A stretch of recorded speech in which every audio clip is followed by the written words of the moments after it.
దేవుని పరిశుద్ధ నామమునకు మహిమ కలుగునుగాక.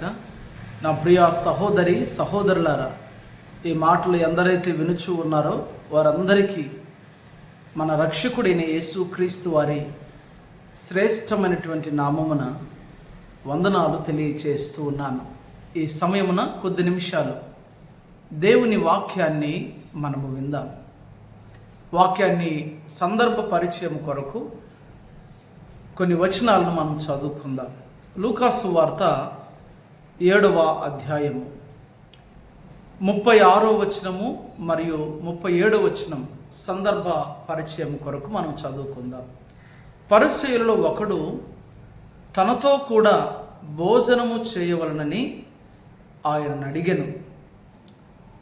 ఆయన ఆ పరిసయ్యుని ఇంటికి వెళ్ళి భోజన పంక్తిని కూర్చొని ఉండగా 37వ వచనం, ఆ ఊరిలో ఉన్న పాపాత్మురాలైన ఒక స్త్రీ యేసు పరిసయ్యుని ఇంట భోజనమునకు కూర్చున్నాడని తెలుసుకుని ఒక బుడ్డిలో అత్తరు తీసుకుని వచ్చి వెనుక తట్టు ఆయన పాదముల యొద్ద నిలబడి ఏడ్చుచు కన్నీళ్లతో ఆయన పాదములను తడిపి తన తల వెంట్రుకలతో తుడిచి ఆయన పాదములను ముద్దు పెట్టుకొని ఆ అత్తరు వాటికి పూసెను. దేవునికి స్తుతి కలుగునుగాక. ఈ సమయమందు పరిశుద్ధాత్మదేవుడు చదవబడినటువంటి వాక్యము ద్వారా మనతో మాట్లాడబోతూ ఉన్నాడు. కాబట్టి శ్రద్ధగా దేవుని మాటలను మనం విందాం.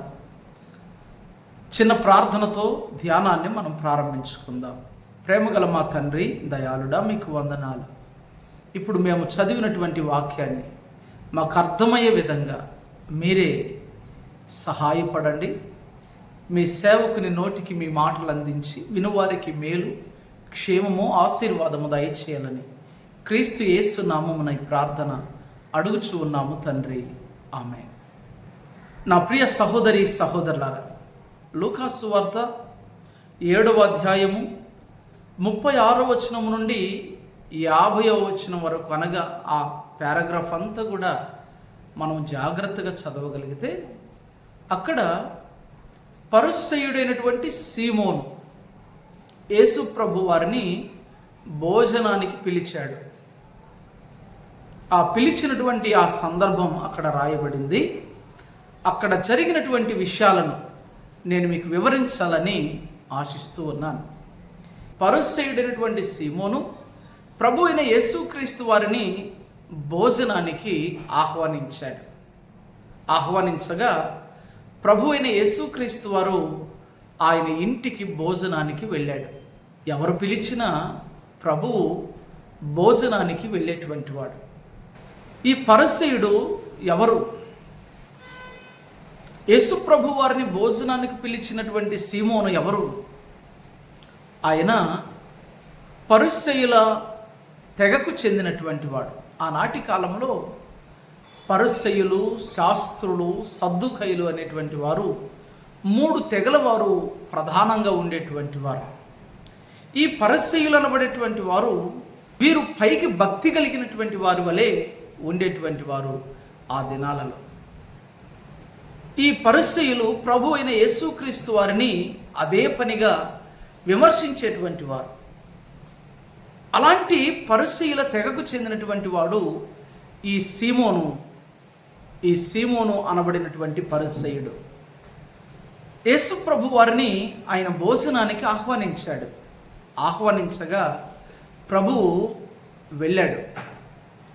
వెళ్ళి ఆయన భోజన పంక్తిని కూర్చొని ఉన్న ఆ సమయంలో ఆ ఊరిలో ఒక పాపాత్మురాలైనటువంటి స్త్రీ యేసు ప్రభు వారు ఫలాని సీమోను, అనగా పరిసయ్యుడైన సీమోను ఇంటికి భోజనానికి వచ్చాడని ఆ స్త్రీ తెలుసుకొని ప్రభువు అక్కడ ఉన్నాడని ఆయన దగ్గరకు వచ్చి ఆయన వెనుక తట్టు పాదముల దగ్గర కూర్చొని ఆమె మౌనంగా ఏడుస్తూ తన కన్నీటితో ప్రభు అయిన యేసుక్రీస్తు పాదాలను తడుపుతూ తన తల వెంట్రుకలతో తన పాదాలను, అనగా ప్రభు పాదాలను తుడుస్తూ ఉంది.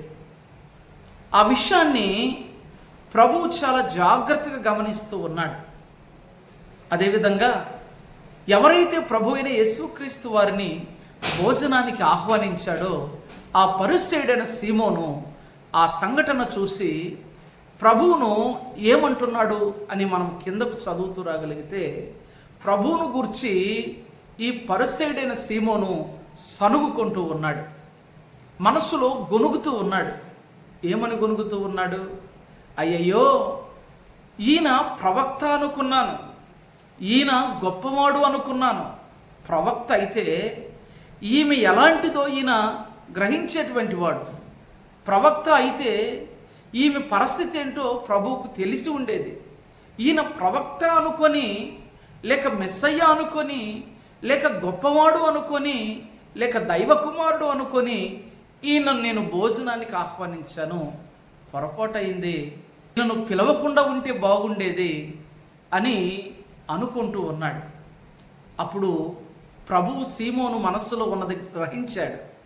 ప్రభువు ఆ పరిసయ్యుడైన సీమోను హృదయములో ఉన్న ఆ సనుగులను గొనుగులను ప్రభు పసిగట్టాడు.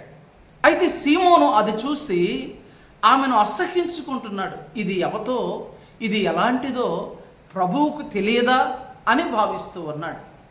అయితే సీమోనుకు ప్రభు ఒక చిన్నపాటి ఉపమానం చెప్పి, ఆ ఉపమానం చెప్పిన తరువాత ఆమె వైపునకు తిరిగి, అమ్మా, నీవు వచ్చిన దగ్గర నుండి చూస్తున్నాను, నీవు కన్నీటితో నా పాదాలను కడుగుతూ ఉన్నావు, నన్ను విస్తారంగా నీవు ప్రేమిస్తూ ఉన్నావు కనుక నీ విస్తార పాపములు క్షమించబడ్డాయి, సమాధానము గలదానవై వెళ్ళు అన్నాడు. హల్లెలూయా, దేవునికి స్తోత్రము కలుగునుగాక. సీమోనేమో అసహించుకుంటూ ఉన్నాడు. తానేమో గొప్ప పరిశుద్ధుడైనట్టు, తనలో ఏ పాపము లేనట్టు సీమోను అసహించుకుంటూ ఉన్నాడు. ప్రభువేమో ఆమెపై కనికరపడుతూ ఉన్నాడు. ప్రభువు బలిని కోరేవాడు కాదు, ప్రభువు అసహించుకునేటువంటి వాడు కాదు. ఎంత ఘోర పాపినైనా ఆయన హక్కును చేర్చుకునేటువంటి వాడు, పాపాన్ని తొలగించేటువంటి వాడు. పాపం ఆ స్త్రీ ఆ ఊరిలో ఎంతో పాపభారముతో కృంగిపోయి ఉంది. ఆ స్త్రీ బరువెక్కిన హృదయముతో యేసుక్రీస్తు దగ్గరకు వచ్చి తన పాపభారాన్ని తొలగించుకోవాలనుకుందావిడ. ఆ విషయాన్ని గమనించినటువంటి ప్రభు ఆమె పాపభారాన్ని తొలగించి ఆమెను సమాధానముతో ఇంటికి పంపించాడు. అమ్మా, ఇక మీదట నువ్వు ఏడవలసిన పని లేదు, నీ పాపాన్ని ఈ రోజు నుంచి నేను కొట్టివేస్తున్నాను అన్నాడు. నా ప్రియ దేవుని బిడ్డలారా, సీమోనేమో ప్రభువును పిలిచాడు కానీ కాళ్ళు కడుక్కోవడానికి నీళ్ళు ఇవ్వలేదు. ఈ స్త్రీ మాత్రం ఎంతో పశ్చాత్తాపడినట్లుగా మనం చూస్తాం. కానీ పరిసయ్యుడు పశ్చాత్తాపడలేదు, భోజనానికి పిలిచాడు. నా ప్రియ దేవుని బిడ్డలారా, ఇక్కడ నుంచి మనం నేర్చుకోవాల్సినటువంటి విషయం ఏంటంటే, ఎంత ఘోర పాపినైనా ప్రభువు క్షమిస్తాడు అనేటువంటి విషయం. హల్లెలూయా. నా పాపాలకు ఇక పరిష్కారం లేదు, నా పాపము ఇక ఎవ్వరూ క్షమించలేరు అన్నటువంటి భావనలో ఒకవేళ నీవు ఉన్నావేమో నా ప్రియ సహోదరి సహోదరుడా, ఇదిగో యేసుక్రీస్తు ప్రభుల వారు ఆయన నీ పాపము కొరకే, మనందరి పాపముల కొరకే ఆయన కలువరి శిలువలో ప్రాణం పెట్టాడు. ఆయన చనిపోయాడు, ఆయన ఘోరాతి ఘోరంగా హింసింపబడ్డాడు. ఆయన చనిపోయి సమాధి చేయబడి 3వ దినమున మృత్యుంజయుడుగా పునరుద్ధానుడుగా తిరిగి లేచాడు. ఆయన దగ్గరకు రాగలిగితే నీ పాపాలు కొట్టివేయబడతాయి. సమాజంలో నిన్ను ఒకవేళ చిన్న చూపు చూస్తున్నారేమో, నా ప్రియ సహోదరి సహోదరుడా, యేసు ప్రభు దగ్గరకు రా. యేసు ప్రభు తప్పక క్షమిస్తాడు. అంత మాత్రమే కాదు, ఒకరోజు ఈ లోకాన్ని విడిచిన తర్వాత ఆయన ఉండే స్థలములో అనగా పరలోక రాజ్యములో మనకు స్థానాన్ని అనుగ్రహిస్తాడు.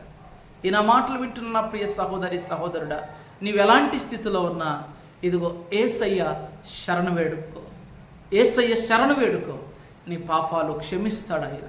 ఆయన మన కొరకు ప్రాణం పెట్టాడు కాబట్టి ఆయన్ను మనం ఆశ్రయిద్దాం. ఆయన ఇచ్చే క్షమాపణ మనం పొందుకుందాం. ఆయన ఇచ్చే గొప్ప రక్షణను మనం సొంతం చేసుకుందాం. పరలోకములో స్థానాన్ని సంపాదించుకుందాం. అట్టి కృప పరిశుద్ధ ఆత్మదేవుడు మనకు అనుగ్రహించి చెప్పబడిన మంచి మాటలు మనందరి హృదయంలో ఫలింప చేయునుగాక. ఆమేన్. ప్రార్థన చేద్దాం. ప్రేమగల మా తండ్రి, మీకు స్తోత్రాలు. ఈ మాటలు ఎందరైతే వింటున్నారో, వినబోతున్నారో వారందరిని బట్టి స్తోత్రాలు.